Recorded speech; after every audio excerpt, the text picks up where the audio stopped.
Up to now, we've been doing numeric calculations, which are required in many real-world applications. Take the simple example of finding the solutions to a quadratic equation. We can quickly find the solutions numerically when we have the coefficients. However, sometimes we get imaginary roots. How can we determine when the solutions are real? If we look at the symbolic solution, we see that the expression inside the square root must be positive to have real roots. Let's see how we get to this solution using MATLAB and the Symbolic Math Toolbox.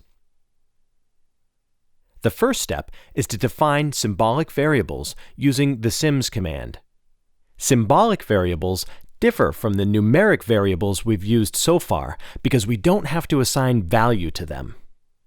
We simply declare their existence and we can use them in calculations. Like here, we enter the generic quadratic equation and assign the expression to the variable y. Notice that y automatically becomes a symbolic variable even though we didn't declare it as one.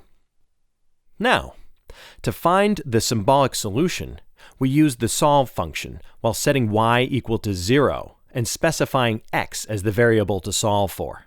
And bingo! The solve function returns a variable with the two solutions that match the quadratic formula. But wait a second, there's something different about this last command.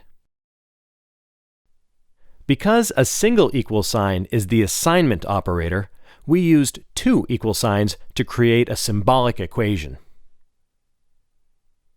Now, what if we need to apply our solution to a specific example?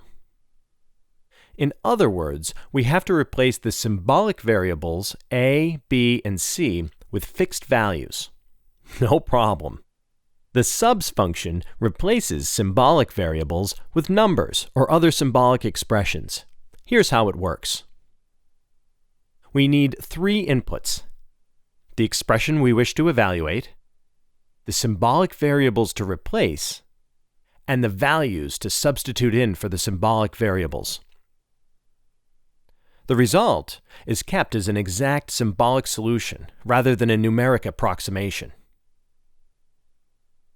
Perhaps you've noticed our solution is not fully simplified. Let's fix that using the simplify function. There we go, an exact solution to our quadratic equation. In many cases, we still need a numeric representation of our symbolic results. Again, no problem. We use the Variable Precision Arithmetic, or VPA function, to view the exact solution as a number. The second input to the VPA function specifies the number of digits to include in the output, and the output is still a symbolic variable.